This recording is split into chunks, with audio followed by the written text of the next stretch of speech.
Hello, I'm Steve Cohen, and this is Congressional Report. We're home for the summer break. The 113th Congress, the most ineffective Congress in the history of the United States. Passed a total so far of 22 bills that have become law, many of which are just namings of post offices, honoring children that were killed in civil rights traumas, content of coins for the Hall of Fame. 4 big bills, all done bipartisan. One was the college scholar loan bill. That was done at the last minute on a pretty much unanimous vote, fairly unanimous. Earlier, Violence Against Women Act passed after the Republicans had held it up for almost a year, came over from the Senate with a big bipartisan vote and got a bipartisan, mostly Democrat vote to pass and become law. And then aid for the states that were suffered from Superstorm Sandy. Those are the big bills. Otherwise, we've gotten very little accomplished. We're home for break, and we've got with us Marzie Thomas, my district director. Marzie, thank you for keeping the constituent services moving as well as you have with our good staff. It's an honor. It's an honor to serve, Congressman, the constituents of the 9th District, and each of the staffers take this to heart, and this is what we do. And you've been great, and you, before you came to work with me, you'd spent some time at the Tri-State Defender, yes, is that correct? Sir. 16 years at the Tri-State Defender. Yeah. But this has been so rewarding, and helping people in what we do at the Congressional office has just been a win-win for everybody. And you have 2 deputy directors? Sure, that would be Beanie Self and also Mr. Willie Henry. 2 veterans of helping people. Yes, yes. Different ways. Myself works in the area, mortgages, foreclosures. She's also our grants specialist. Mr. Henry does Medicare, Medicaid, Social Security, and at this point, the Affordable Care Act is what's at the top of the agenda for us all. So we're working, we're learning as much information as we possibly can prior to the October 1st deadline. So everyone's trying to be abreast of that so we can make sure the constituents get what they need. And we're going to have a teletown hall on the Affordable Care Act, Sure. probably toward the end of August, and maybe another one into September, Yes. to give the best information we can. The exchanges will be set up October 1st. And the Affordable Care Act, also known as Obamacare, a bill I voted for and am so proud to have voted for. Correct. I think it stands right with Social Security and Medicare as a great advancement of what this country stands for. We're the last country, industrialized country, to have any kind of national health care policy. And this proposal means your children can stay on your insurance if you're an adult with children until they're 26 years of age, that there will be no lifetime caps on your insurance policies, there will be no yearly caps on your insurance premiums that you can collect on. Pre-existing conditions will not stop you from getting insurance, so anybody can get insurance. That the donut hole will be closed for seniors, is gradually being closed, and will be closed entirely, I think, by 2021. And that preventative care, mammograms, colonoscopies, annual checkups, no copay. So it encourages people to get the early warning signs to avoid later problems and have their life go on, get treatment if necessary, and also be much more cost effective. And one of the parts of the Affordable Care Act, Patient Protection Act, that people don't think about is the provision that says that insurance companies can only spend up to 20% of the money they collect on profits, administration, and advertising. 80% must go to pay benefits. So when insurance companies spend over 20%, they have to make rebates. And I think there were 7,000 people in District 9 that got rebates last year. There'll be many more in the future if insurance companies go higher. And because of this, insurance rate increases, and in the states that have set up their changes, insurance rate increases have not been anywhere near what they thought they'd be. And the Congressional Budget Office says it will reduce the deficit because it will keep health care costs down, which is the greatest cause of the deficit. Especially in the coming years as the baby boomers get older and need more medical care, there needed to be something done. This is a way to do it. Businesses with less than 50 people, of course, are not affected. Business over 50, the president said he put off for a year that mandate to have comply for those folks. So it's getting started. The individual mandate's still in effect, and it's a great advance, and it will save us monies and save us lives too. It's a shame that the state of Tennessee didn't accept the Medicare expansion, which would have given 300,000 additional people in Tennessee coverage and given the state of Tennessee $1 billion from the federal government. But Governor Haslam, probably because of the Tea Party influence in the Tennessee General Assembly, refused to accept the money as kind of a statement against the Affordable Care Act. Cost the state $1 billion. There's going to be hospitals in the rural areas and even some in the urban areas that may go broke because they can't afford the uncompensated care that they'll have to render. So that's an unfortunate situation in Tennessee and several other states. Yes, yes. Well, we know it's the month of August. Glad to have you home. You'll get a chance to get around, see more of the constituents, visit some of the key areas that you're always interested in and that you support.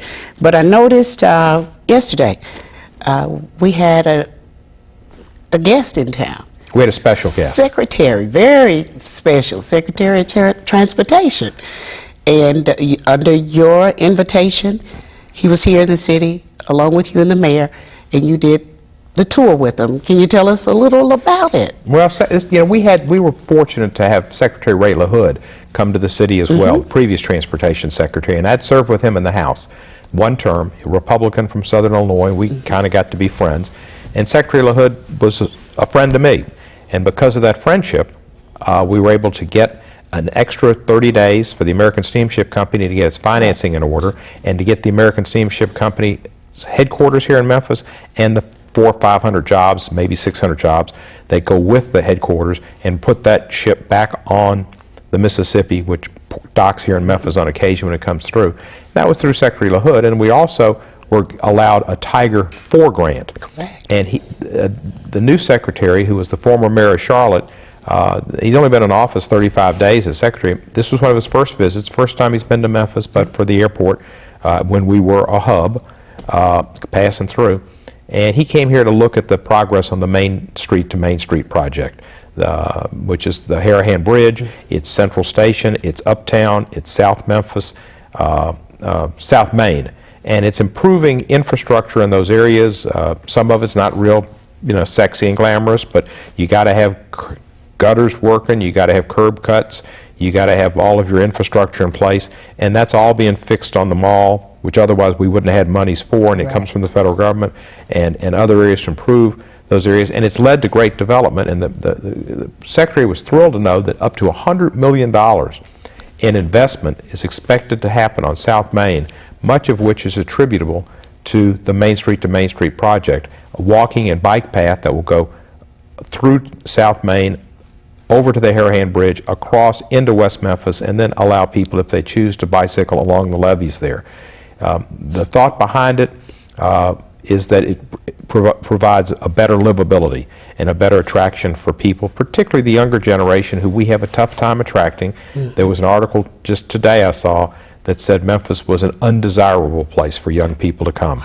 So we need to do all we can to attract young people who have talent, who can be involved in high-tech pursuits, help us with our medical technology business, medical device business, and the other businesses, to attract the type of talent we need to have Memphis be a city that people want to come to and they can afford and provide for cultural things like the arts and professional sports teams and whatever. So he was here for that reason. We took a bus ride, the Mayor Wharton and I, with some others, along the downtown. We pointed out to him where Dr. King was shot at the Lorraine Motel. We pointed out the historic buildings that Robert Duvall talked about, how he loved them and it was so great for a movie set along South Main. We pointed out the pyramid and where Tom Cruise rode the tram. But mostly we talked about the Main Street to Main Street project. We also talked about the buses and the rapid transit that we're getting for Whitehaven, that are supposed to be federal money, and we worked with Commissioner Shore, who was here from Nashville, the Commissioner of Transportation, and he worked with us to elevate that project by a year or two to get the funds down here to get working on the improvements to Elvis Presley Boulevard.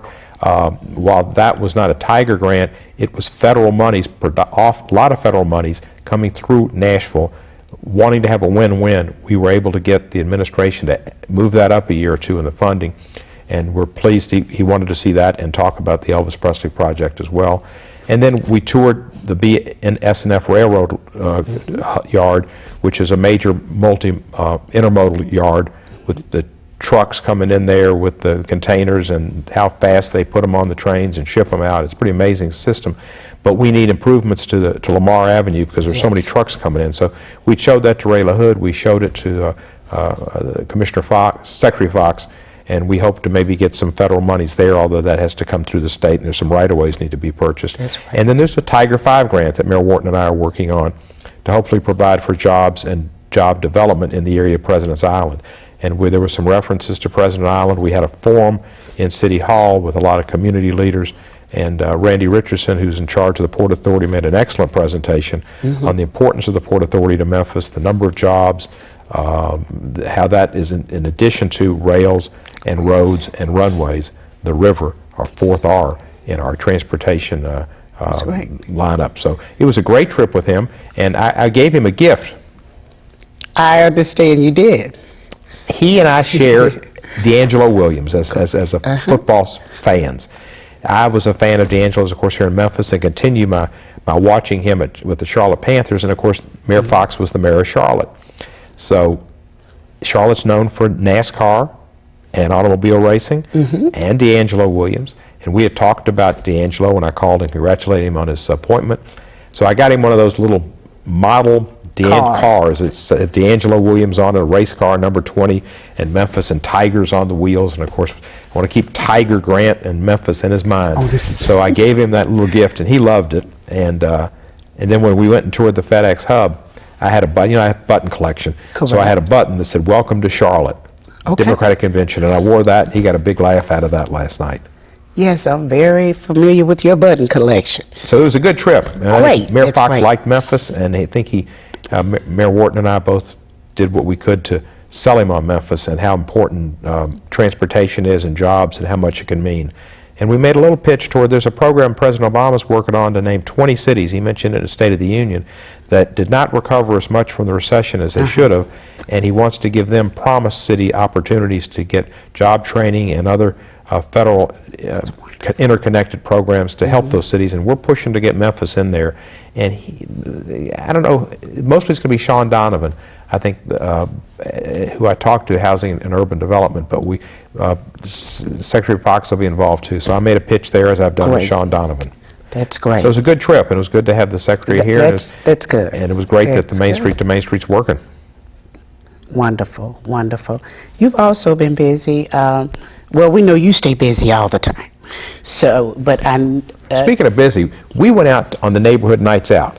And yes, we did. We visited 7 different neighborhoods. Couple of nights ago. Frazier to South Memphis to Whitehaven to Midtown. Yes, we did. Saw a lot of nice folks. But when we were out in Whitehaven at a townhouse, community building, at a townhouse complex, we saw Chad Bowman. Yes, we did. And Chad Bowman is doing the housing development grant to study the area around the airport to try to implement like an airport city or an airtropolis. And that was interesting. You've worked with Chad somehow on this, have you not? Yes, we have, and I passed that information on to Beanie. We're going to make sure that we get in contact with him, so you will be aware of the next scheduled meeting. That was Townhouse Village, the Shelby Homeowners Association, and we had a great time with the Frazier group. They were all glad to see you. Charlie Caswell and his crowd, Chef Wilburn. Miss Mary Morrow, Mallory Heights. Great. She's such a wonderful lady. Yes, and she had a great little turnout. Joe Kyles was there, and her daughter, Miss Morrow's daughter, who's a police officer who looks just like her. Yes. But that was a nice turnout, and I had a nice little burger there too. It was, and the weather was... better than it's been in the past. This was my first trip out. We've used some of the younger staffers to go with you, but I enjoyed this. It was such an experience, and just to see how the people are so... I mean, the people are really appreciative for what you do in the community, and to just see it in that form and in that format. It was just... I really enjoyed it. Well, it's always good to interact, and, That's right. and the folks are concerned about their neighborhoods. They're concerned That's about right. crime. So the sheriff's department was out at one of the stops we made up in Fraser. There was a lot of people, the Deputy Cash and others. We saw policemen at the townhouse and policemen at McCorkle Street, I think. There were police, I think there were up at Mary Morrow's. Yes. At the park up there. Each stop we made. There were police, and then we ran it. I ran to one of Cheyenne Johnson's staffers. We ran to Ed Stanton. So there was some good community activity and people getting together, knowing their neighbors, where neighborhood night out works. And you got to know your neighbors, and you got to be a part of a group. And they care, and they know you care. Mr. Calvin Burton in that Boeing Shy community. And Red Oaks. Yeah, we got a very warm welcome from them. So that was... And we ran into Madeline Taylor. It's the second time we'd seen her during the day. In that very same day, saw her earlier that day. Now, she brought up something we ought to mention, that I'm going to be in Washington on the 24th of August for the Reverend Sharpton's March to commemorate the 50th anniversary of the March on Washington. The actual march was on the 28th, which is a Wednesday. The big activity, according to John Lewis and everybody else I know, is on the 24th, because it's a weekend, and the NAACP is going to run buses from throughout the country to Washington to for the reenactment, the memorialization, and the recommitment on that day. But on the 28th, I heard today that President Obama is going to speak. Of course, it's easy for him, the White House to the Washington Monument. He can do it on Wednesday, and he don't have to take off from work. It's pretty close. He's already there. But it's something everybody ought to watch. People ought to get their children and tell them about the March on Washington, and how a peaceful march led to the Voting Rights Act, led to the Civil Rights Act of 64 and 65, Dr. King's great speech, the I Have a Dream speech, the great logistics of Baird Rustin, who really had the concept and laid it out, a really not enough recognized hero of the civil rights movement, and the young John Lewis there speaking. He was in his early 20s, now a member of Congress, one of my colleagues and friends, and he'll be speaking at the March on the 24th, the reenactment. But I think people need to watch and teach their children, and get their children to watch the March reenactment and see. I'm sure there'll be shows about the March in 1963, and they need to relive that history and understand. Definitely, and I understand from your Chief of Staff, Marilyn Dillhay, that you're going to have an open house for 9th Congressional District. We're going to have an open house on that Saturday. We're going to stay open. People up on Friday, we'll see them, and we'll be open on Saturday for constituents. Great, that's great. That's great, Congressman. I'm sure constituents from this area, if they're there in D.C., they'll stop by the office and see you. Nominations, tell me a little, can you share you know about our process we had. Yes, and share with the viewers how that actually works and who we finally ended up with. Well, I guess the big announcement is that Sherry Lipman was nominated by the President to be the new federal district judge. Replaced John McCullough, who served for many years, a very outstanding jurist, and she was nominated to replace him. Senators Alexander and Corker, who I've had friendships with for 20 and 30 years, worked with us, and they put their blue slips in so that they'll be supportive of the nomination. Sherry Lipman has been the counsel for the University of Memphis, presently the Chief of Staff to Brad Martin, the interim president of the University of Memphis. She'd been the vice president of the Race and Diversity Institute here at the University of Memphis, in the city of Memphis, vice president, Race and Diversity. She'd been an attorney at Wyatt Tarrant Combs, as well as a trial lawyer at Birch Porter and Johnson, and had been a trial lawyer with a firm up in D.C., graduate University of Michigan and NYU Law School. She knocked over our committee. What happens, how do you get to be a judge? I had an interview recently with the Commercial Appeal, and we talked about this process. And I had said that, which is true, that I hardly knew Miss Lipman. And one of the people there said, well, what difference does it make if you know the person, or in essence, if they've helped you politically, which Miss Lipman, to the best of my knowledge, has not. And I said, well, it doesn't really matter. And I set up a process where it doesn't matter at all. And my process was that I had a group of attorneys, some ad hoc because of their positions, head of the Ben Jones chapter, which is the African American Bar Association, the head of the Bar Association, the head of the trial lawyers, the head of the Women's Bar, the Federal Public Defender, and some other attorneys to fill out a group of about 13 that would be representative of the trial bar and diversity. So we had a diverse male, female, black, white, young, old. The first panel we had ended up with John Folks as a recommendation that the president then made the nomination. John Folks, I was thinking about it today. I'm pretty sure I'm right on this. John Folks would be only the second African-American male to serve on the federal bench. The other was Odell Horton. Oh. And only the third African-American to serve on the bench, the other being Bernice Donald. Other than Bernice Donald, Odell Horton, and now John Folks, I think they're the only three African-Americans to ever serve on the federal bench, and I was proud to recommend one and have him be nominated and confirmed. Bernice Donald created the vacancy that John Folks filled, and we were honored to recommend her to the Sixth Circuit, and that was a first African-American to go from Memphis to the Sixth Circuit, and Bernice Donald went there.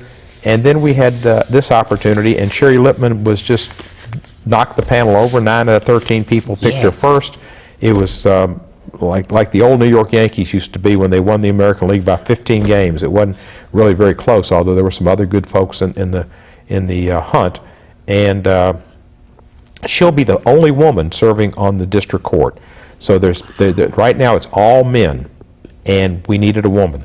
So I'm really proud to have nominated an outstanding woman jurist. And thinking back upon it, I think, and there might be somebody before my time, but I doubt it, because before my time we weren't very progressive here. We're still not real progressive. That's right. I think there's only been 3 women on the federal district bench ever. There was Bernice Donald, and there was Julia Gibbons, and I think that's it. Before then, it was all good men like Bailey Brown and Bob McRae and Jerry Turner and Hardy Mays and whoever, but they were all men. Okay. So we've been able to nominate the third African-American in John Folks, and the third woman in Sherry Lippman, and the only woman presently on the district bench, and the only African-American. So I hope that nomination goes through. I suspect it will. It may not be till the end of the year or the beginning of next year, but she's very well accepted. And that comes through the reason, and I kind of got a little adrift there, the guy at the Commercial Appeal said to me, why do you have to know the person? And I said, well, what they say in Washington, the expression for years has been, a judge is a lawyer who knows a senator. Okay.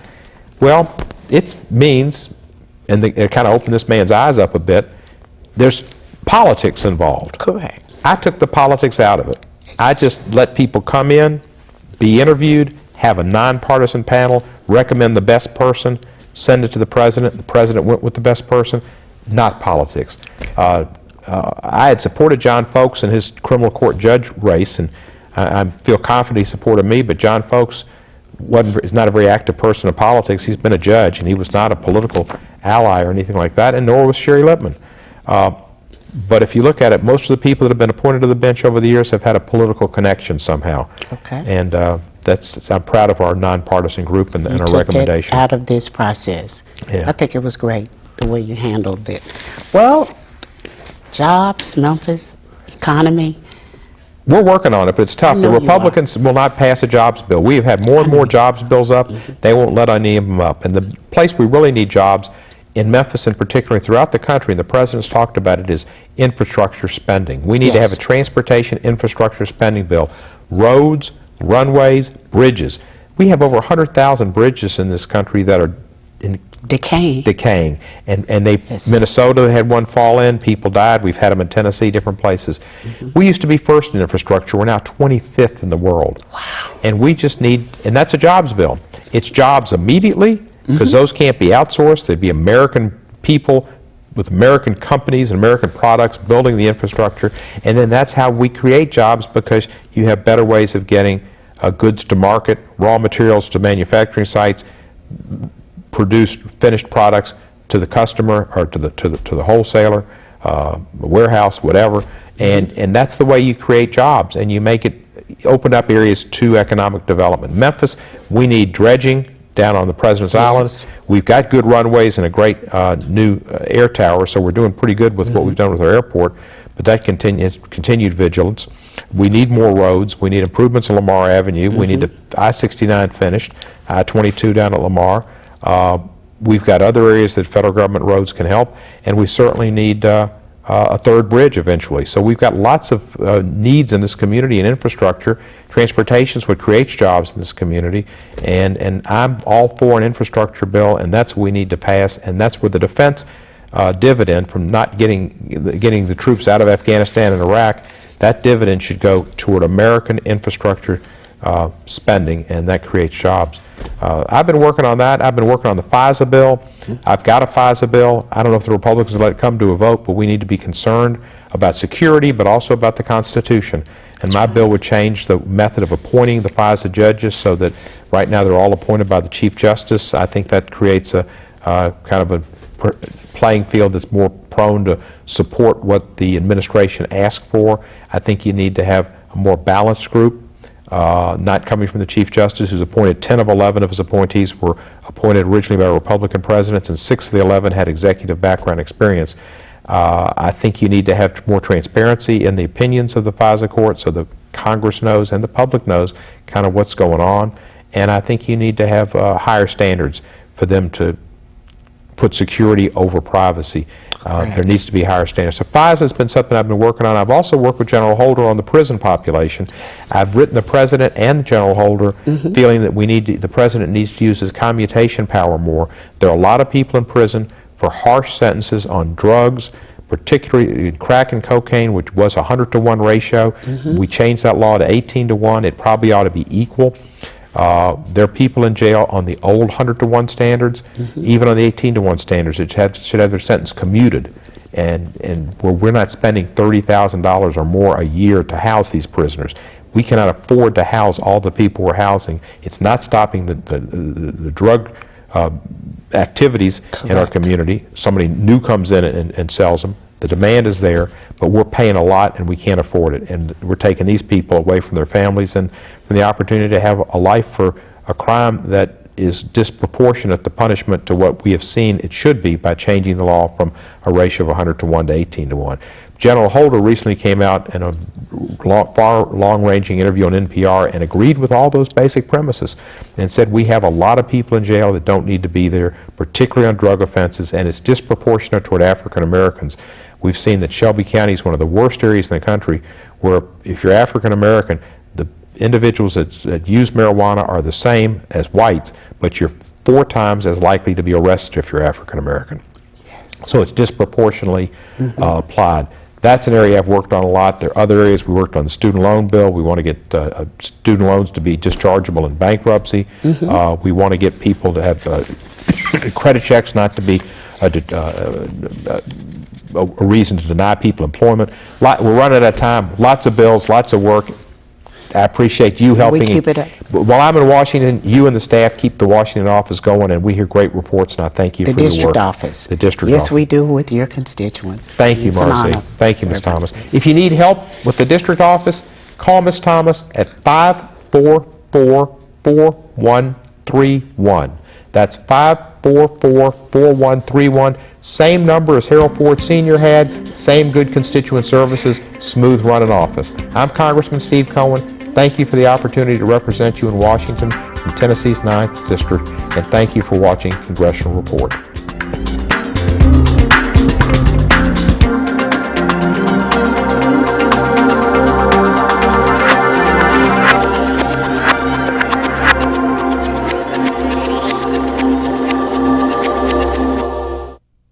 I see history. I see numbers. I see music. I see spaceships. I see a butterfly. Each year, the School Advocates for Vision and Education in Memphis makes it possible for hundreds of school children to get the glasses they need, all for free. I see my future. So whatever they see better. That's why Blue Cross Blue Shield of Tennessee supports them. Blue Cross Blue Shield of Tennessee is for Tennessee. I see you. See how Blue Cross is impacting your community at bcbst.com/impact.